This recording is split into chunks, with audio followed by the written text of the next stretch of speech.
যখনই সনাতন ধর্ম আক্রান্ত হচ্ছে, রক্তাক্ত হচ্ছে, যখন দেখা যাচ্ছে যে একজন সনাতনীকে, একজন সাধুকে একদম অপহরণের কায়দায় তুলে নিয়ে যাওয়া হলো, নাম দেয়া হলো গ্রেপ্তার, তখন আর কেবলমাত্র সুখী আশ্রমের কোণে বসে থাকা, এটা তো আত্মখণ্ডন, আত্মপ্রবঞ্চনা, নিজেকে নিজে প্রতি মুহূর্তে ঠকানো। সেটা না করে যদি সরাসরি আমরা প্রতিবাদে নামি, সেই প্রতিবাদের দ্বারা কতটা কি হবে সেটা বলা যায় না, কিন্তু অন্তত প্রতিবাদটুকু ধ্বনিত হবে আমরা যে সত্যের পক্ষে, ন্যায়ের পক্ষে, মানুষের পক্ষে আছি, সেটা বোঝা যাবে। আমরা এমনও দেখেছি, চলতে চলতে আমার হাত ধরেছেন মুসলমান। মুসলমানের বিরুদ্ধেই যে আমাদের বিদ্রোহ, বিপ্লব, তা কিন্তু নয়।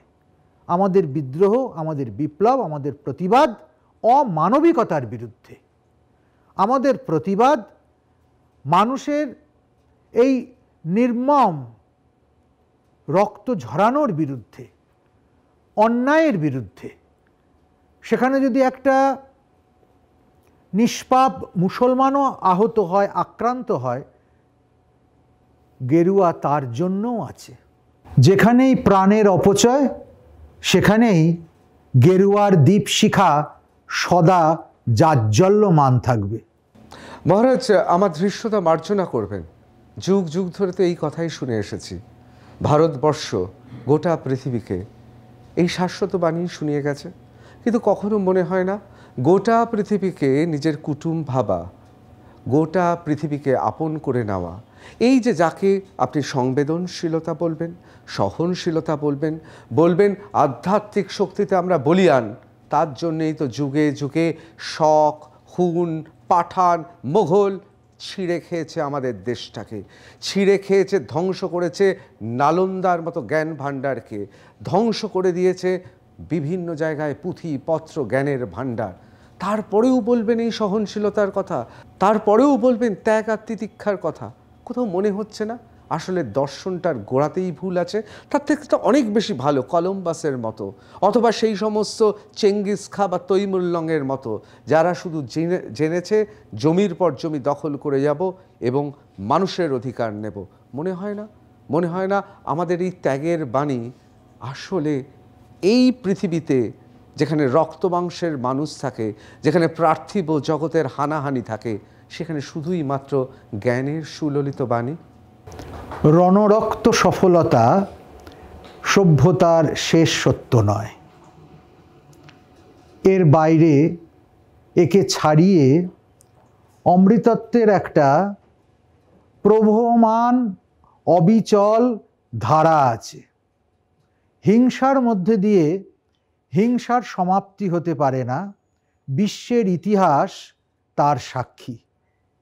হিংসাকে যদি পরাজিত করতে হয়, তাহলে কিন্তু সেখানে প্রেমের উপস্থিতি 100% প্রয়োজন। অঙ্গুরিমালই কখনো সভ্যতার চরম দৃষ্টান্ত হতে পারে না। তথাগত বুদ্ধের শান্ত সমাহিত শরণাগতি মানুষকে অন্তিমের অমৃতত্বের পথ দেখায়। জগাই মাধাই শেষ কথা বলে না, কলসির কানা মারবার পর নিতাইয়ের প্রেম চিরন্তন হয়। কেবলমাত্র ব্রিটিশের অস্ত্রের ঝনঝনি, মোগলের বীরত্বের আস্ফালন কিংবা বহিরাগতের প্রতি মুহূর্তের আক্রমণ সভ্যতার উপসংহার লিখতে পারবে না। সভ্যতার উপসংহার লিখবে ত্যাগ। ত্যাগে নৈকে অমৃতত্ব মানসু। যে যত সয় সে তত রয়। মা বলতেন বারবার এই কথা। সহনশীলতা না থাকলে অস্তিত্ব টিকে থাকে না। হয়তো কিছুক্ষণের জন্য আমাদের কষ্ট হচ্ছে, তাৎক্ষণিকতার জন্য হয়তো আমাদের কিছু বিপরীত পরিস্থিতির মুখোমুখি হতে হচ্ছে, কিন্তু শেষ জয় প্রেমের, শেষ জয় শান্তির, শেষ হাসি একজন প্রেমিক হাসে, খুনি নয়।